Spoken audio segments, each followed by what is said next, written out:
Celtics are sending Drew Holiday to Portland for Anthony Simons and 2 second-round draft picks. Breaking news out of the association surrounding the Boston Celtics. The Celtics have traded Kristaps Porzingis to the Atlanta Hawks. 50 for Jaylen Brown. This is Pritchard time. The crowd can sense it. Over 3 Bulls.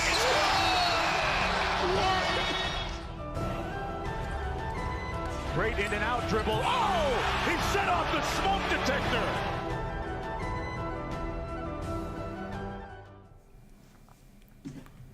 What's up, everyone, and welcome into your Celtics source. Happy Thursday afternoon here. I just finished recording a podcast episode about Jason Tatum's return and a brutal loss for the Celtics last night against the Hawks. That is going to drop at 2 p.m. today on YouTube, and I believe it's actually already up on Spotify and wherever you get your podcasts, so you can go listen to it after we're done here. But I want to take the time here to do a deeper dive into the Patriots versus Seahawks Super Bowl 60. And we did the other day do a little bit of a sort of breaking news instant reaction to the possibility of a Drake Maye shoulder injury. And I don't want to go so in depth into that because that's a conversation that is going to be in every single preview and just talk on this game, because it is the deciding factor ultimately in whether the Patriots have a chance, right? But that's not a fun conversation because it gets everyone worried. It's a conversation that has to be had once, but only once. And we had that conversation, and we're going to leave that where it is. In this one, I want to do a dive as if everyone is healthy. Everyone is going to be playing at their, potential, at their, best that they possibly can. And then look at the matchups and see who has an advantage, who doesn't. Before we do that, we do quickly have to talk about Bill Belichick and his snub from a first-ballot Hall of Fame. I have some thoughts on that. Really, I want to spark both sides of the story because there is obviously the reality that he did cheat, that he was, rude and maybe a little bit sort of harsh against the media. That definitely plays a role. It's not an algorithm that is voting for the Hall of Fame selection. It is definitely a people's vote, and that makes a difference, right? Same with the MVP conversation when it comes to Drake Maye and Matthew Stafford. Who had the better season? Statistically, I think it's basically a wash. But who has the better story? Yeah, it's probably Matthew Stafford at this point in his career, right? But that being said, please like and subscribe, follow on social media. We're going to have highlights and content from this episode, from the podcasts that I just recorded, from Celtics coverage throughout the season on Instagram and TikTok, so make sure to check it out there. In terms of other stuff coming up this weekend, we're probably not going to do a instant reaction after the Kings game. I'm going skiing that weekend. But Sunday night, I will be back, and we will do a coverage on the game that night. I forget who they're playing. I know they played the Kings Friday. I'm not sure who they play afterwards. But we're going to do stuff later down the road. As for this episode, let's start with the Belichick stuff, and then we'll get into the actual game itself. Okay. My initial reaction to this, as is everyone, is it's pretty outrageous that you would not vote in the greatest coach of all time, an 8-time Super Bowl champion, if you combine his head coaching and his defensive coordinator with the Giants. And my thought is that it was a statement from the voters, right? Basically, I think it's one where the voters if it's the cheating scandal, that's understandable, right? Because, you see this in baseball all the time where, they don't even allow people to make it into the Hall of Fame because of some of those, player enhancement drug situations. But my thought is that the NFL already, made a statement about the cheating situations and the spying and the Deflategate and all of that stuff, right? They already made a statement by suspending Belichick, suspending Tom Brady, fining the team, the players. They did all of that. They didn't take away the Super Bowls. That is something that they decided not to do. But the Hall of Fame, it's not the NFL's Hall of Fame, it's the Pro Football Hall of Fame, and so they get to decide how they want to handle things their own way. And my guess is that a lot of people voting thought that maybe, it's a sure thing he's going to get in, so I'm going to take my one vote and vote for someone else.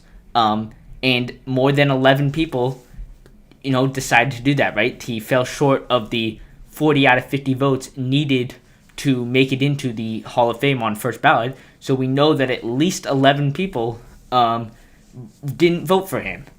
That's my hope, right? My hope is that they thought that he was going to get in, everyone else was going to vote for him, and so they decided to, vote for someone else given his cheating situation and maybe the respect for what Tom Brady was able to do.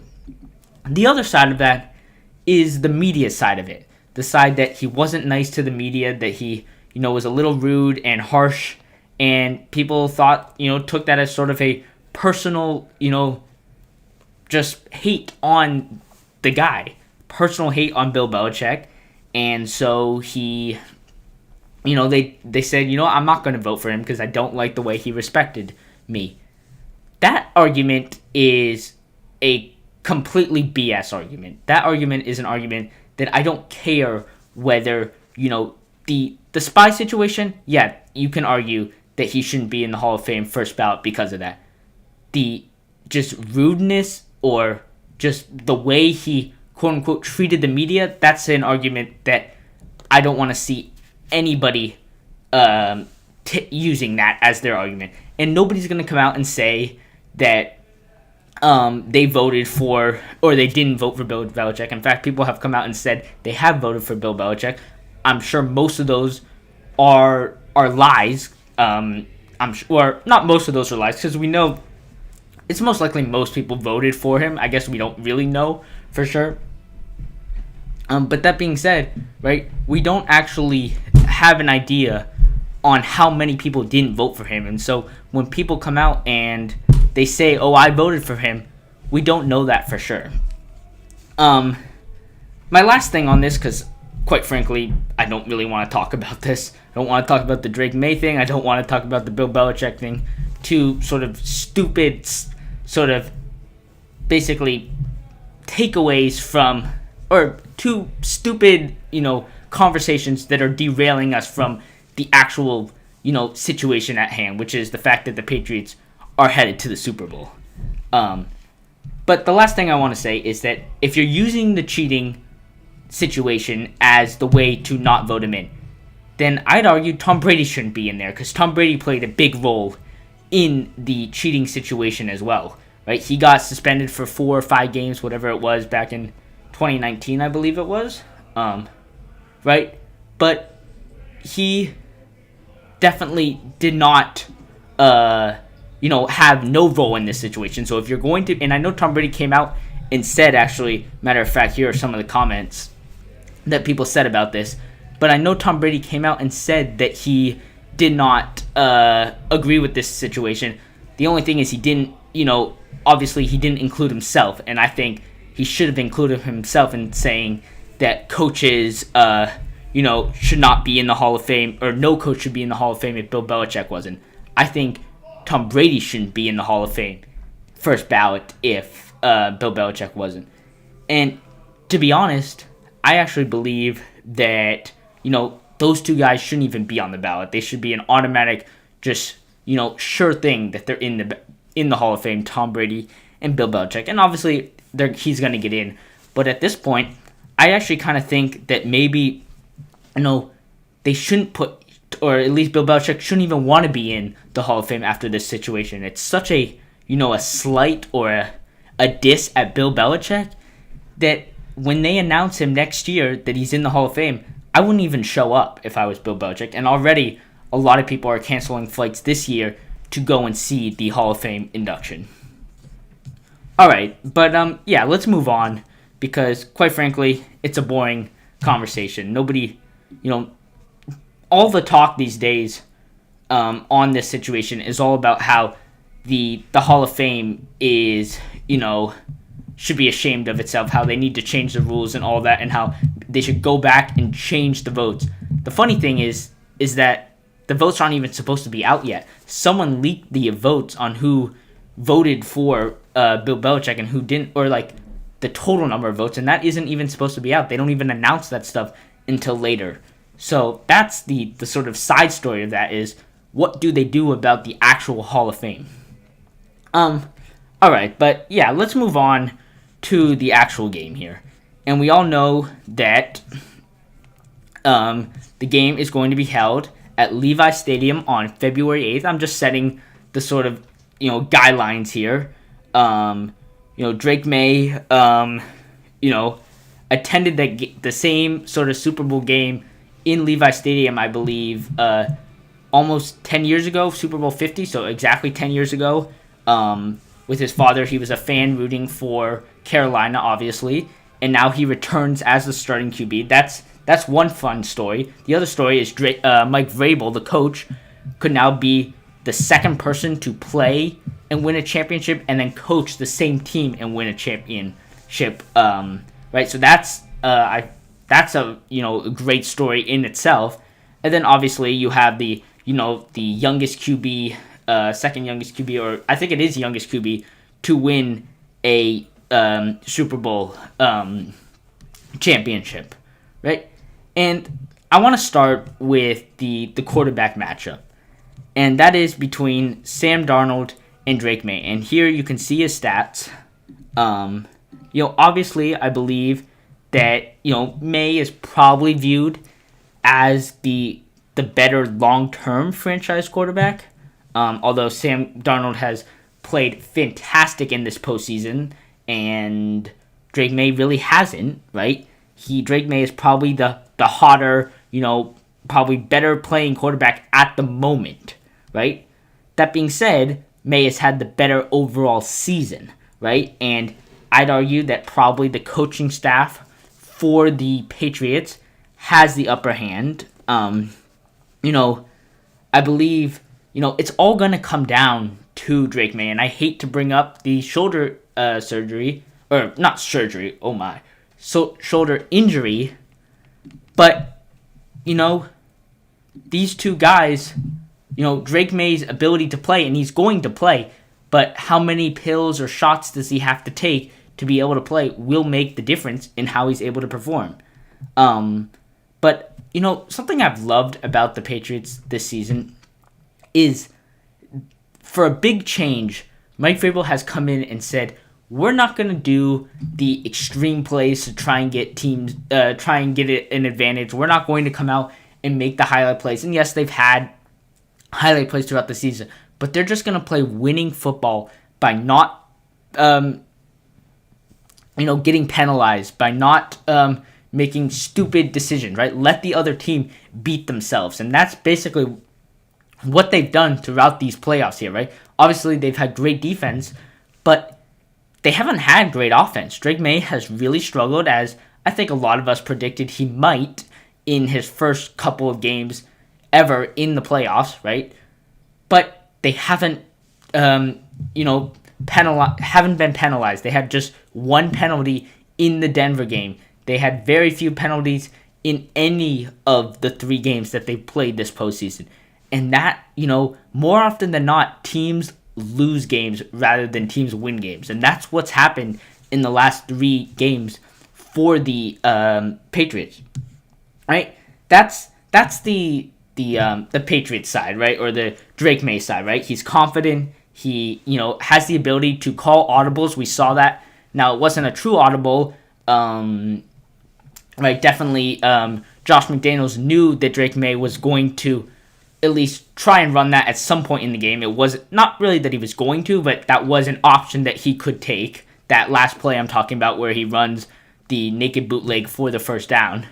But none of his offensive line knew. Mike Vrabel didn't even know that was... Maybe he knew it was a playbook in the playbook, but he didn't know that was going to be the play that happened, right? And so he has that ability to run and scramble for yards, which is something I think, even if his shoulder isn't perfect, he has that ability to get yards on the run. And he's going to have to in this game because the defense for the Seattle Seahawks, which we're going to talk about later, is brilliant, right? They are spectacular and have that advantage over the Patriots.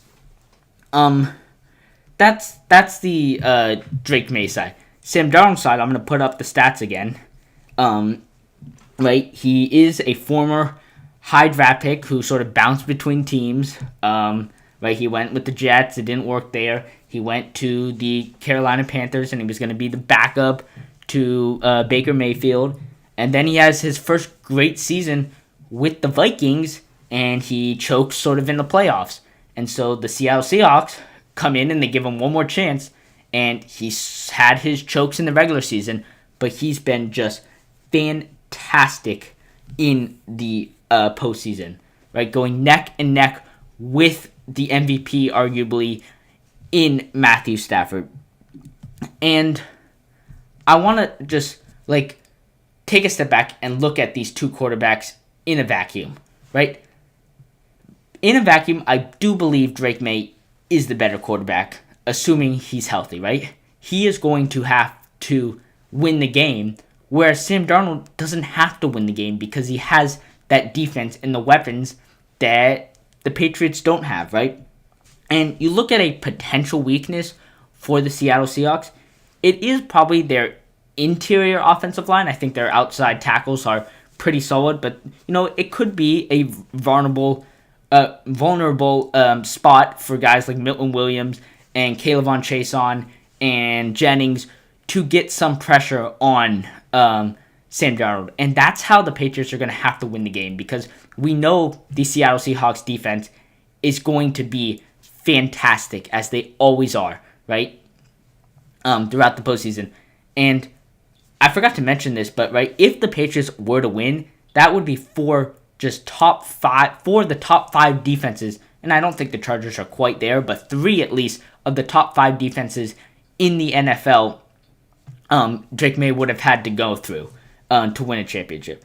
But back to the Seattle side, right? I think they're probably vulnerable to rushes at high speed, and it's going to be up to the Patriots to put Sam Darnold back into his sort of choke mode that he's had in, previous seasons, right? That's how the Patriots are going to win the game. Make sort of Sam Darnold flustered. Make him throw it away quickly and not have time to find his just, all-world receivers in Rashid Shaheed and Jackson Smith and Jigma, right? Those two guys are going to just destroy the Patriots secondary. Even with Christian Gonzalez playing out of this world, I do think there'll be moments, even if, Christian Gonzalez is guarding him, where Smith will get free just because of how good he is.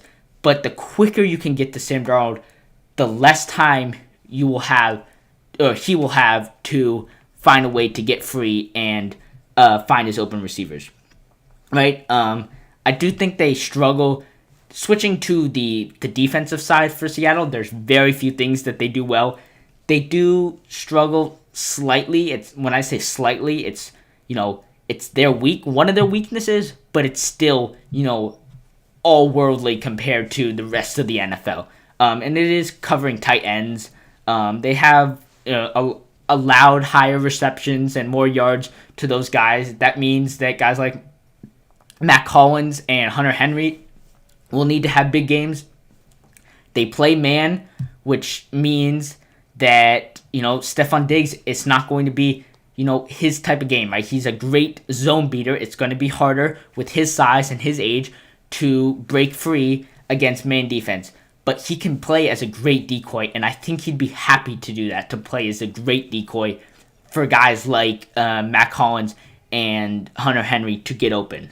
I do think turnovers, right? The Patriots can force a couple of turnovers. That'll be huge for the Patriots as they try and just, get any sort of fluster on, or find any way to fluster the quarterback and the offense for the Seahawks. Because other than that, there's not a lot of other things that he will be able, or that the Patriots will be able to do to stop Seattle. And that is because the Patriots have some weaknesses that the Seahawks just thrive on, defensively in particular. Offensive line is a concern all around, right? The Seahawks have a great, tackles, but a weaker interior offensive line. The Patriots are not all world at any of the offensive line positions. Right? We've talked about Will Campbell before, right? He has not looked great in this postseason. He has, been the reason for a couple of Drake Maye's turnovers for sure. I think he's going to be a great guard when his career is all said and done. That being said, I don't think he's a tackle, and I think the Patriots will have to draft another tackle this draft upcoming after the season, right? But that's for another question, or another show. And this one, I want to say that the Patriots will have to provide a lot of chip help for Will Campbell, and he's done okay with that. Sometimes it's been a struggle. He's not used to getting chipped like that because in college, right, he's been one of the best offensive line guys in college, and you don't usually need chip help with college. But the pass rush from Seattle is going to be a extreme problem for the Patriots, especially collapsing the pocket. And Drake Maye, he's going to have to run a lot, and a lot of times he's going to try and run, and he's going to get ripped down from behind when a defensive line gets to him, and that could hurt his shoulder more, right? You don't want him getting touched if he doesn't have to. I want him sliding on his own, but not getting pulled down, right? As always, we always want that, but the smaller the pocket is, the more times he's going to get a bump here and there that could hurt him physically, right? The run game for the Patriots is pretty inconsistent. Ramondre Stevenson has looked great. Really, the second half of the season, he's been fantastic. Trevion Henderson hasn't really been able to get going. I think a lot of that is his, still inability to do a great job blocking and playing more of that offensive line role that running backs sometimes need to do. And so, I think it's just because he's a rookie and he's smaller and he's, I think he'll get better at it as his career goes on. But at the moment, he's still working on that. And so they're playing a lot of Ramondre Stevenson. And when they put in Henderson, it's a little inconsistent. So we just have to keep an eye on that. Right? And obviously, they have to balance that with the passing game for them to have any success this Super Bowl. I want to move on to sort of position by position here. And we'll start with a little bit more on the running back. I want to go to receivers and sort of pass catchers in general that we mentioned briefly. And then we'll sort of finish with the offensive line and then the defensive side of the ball. All right, and I'm just going to read here from some of the notes that I took while watching both the Seattle Rams game and the Patriots Broncos game. The number one is, right, the running backs. I think we sort of have a, not to use my words, but a sort of, thunder and rain, thunder and lightning sort of situation here between Ramondre Stevenson and Trevion Henderson. And I do think that, it's going to make a big difference in this game if if Trevion Henderson can block a guy.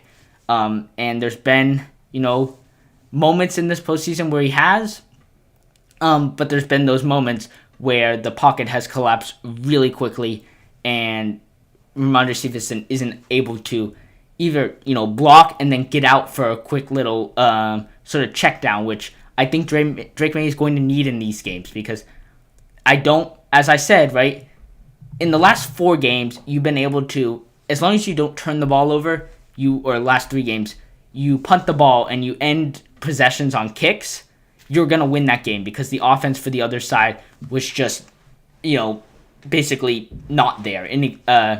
Inconsistent at best. And now you're facing an offense that, despite Sam Darnold, they are all worldly at almost all positions. And so the ability for Drake Maye to get first downs and the offense to not kick it on every single possession, definitely not turn it over, but end drives with scoring is going to matter significantly. And the best way to do that is to, on every play, get short little bits of yardage and work your way up the field, even if it takes a long time, right? And in order to do that, you're going to need the checkdowns from guys like Ramondre Stevenson, who can slip a block and get out there for a little sort of dink over the top from Drake Maye. The pass catchers, right? Jackson Smith-Njigba is, I think, the second best, if not the best receiver in the game, only behind Puka Nacua. And they have a great supporting cast with or around him as well, right? So he's not the only guy that is just fantastic. Cooper Kupp has had a fantastic season in that tight end position, right? So it's going to be really hard for the Patriots to guard all of the offensive pieces that the Seattle Seahawks have because, my guess is Christian Gonzalez is going to start off on Jackson Smith-Njigba. He did have that one bad play on the miscommunication against Denver. I don't think, I think there'll be a play like that again in this game for sure, just because of how good Seattle is, but I think they'll be more locked in defensively. And so hopefully that stuff doesn't happen. But that being said, the slant passes from from Darnold to Smith-Njigba will just tear the sort of Patriots apart slowly but surely. They'll go up the field and get, 10, 15-yard increments at a time on those passes. You also have Cooper Kupp, right? And if Christian Gonzalez is on Smith-Njigba, maybe they put, Davis on Carlton Davis on Cooper Kupp, and Davis has had, a little bit of inconsistent luck this year in the postseason. He's had a couple of great defensive stops. He's also had a, couple of bad pass interference calls. Some of them, good calls, some of them not good calls, but, doesn't really matter. Teams will attack him and try and force him to pick up a bad call, or pick up an offensive or pick up a defensive pass interference. And I think, the Patriots are going to really struggle if he is, picking up these calls. Now, I don't expect it to be, truly terrible. I actually think Davis will do a good job on Cooper Kupp. But it's just something to keep in mind, or at least be careful of, right? Not getting these pass interference calls that can really hurt the Patriots defense and give another life to the Seattle Seahawks offense on a drive, right? And obviously, you have guys like Marcus Jones, who has been fantastic this postseason. You might see a little bit of him on Cooper Kupp, Jackson Smith-Njigba, right? Just a little of safety help or defensive, linebacker help, things to try and double team and make Sam Darnold beat you with the other guys. That's the best way to beat the Seattle Seahawks, is take Smith-Njigba and Cooper Kupp out of the game. And even if that means playing with one less safety and one less linebacker, I don't think you have to worry so much about Sam Darnold running. You do more than Matthew Stafford, but I do think, it's going to be less than Jared Stidham or any of the guys that they've played.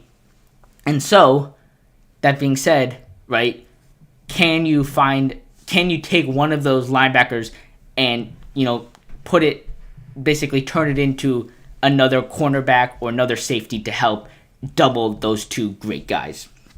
I think the offensive line, neither unit is really dominant, as we said earlier.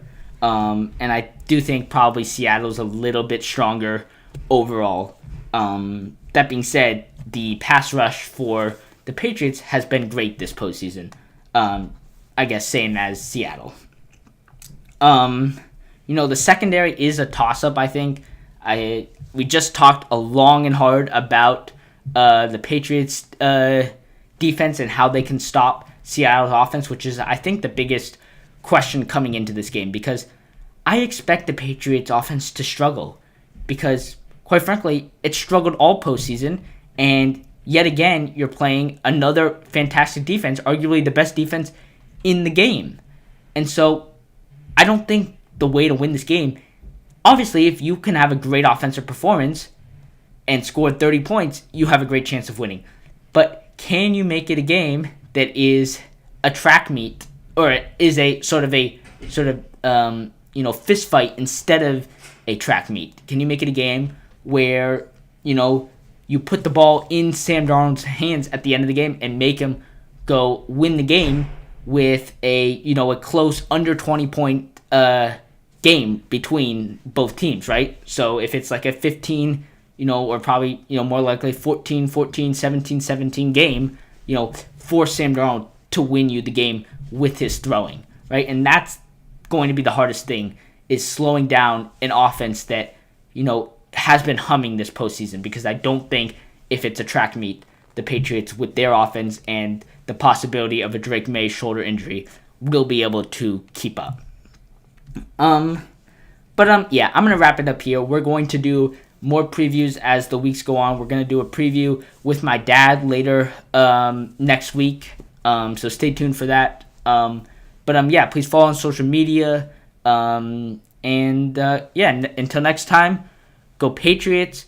Hopefully the Celtics can figure this situation out, that they are just struggling mightily with their offense right now. Shooting in particular, Derek White, a big problem. I'm going to predict, I don't like to say it, but I am going to predict a Seattle win here. 24-17, I think, will be the final score. Hopefully I'm wrong, fingers crossed. But that's just how I see it right now. But until next time, go Patriots.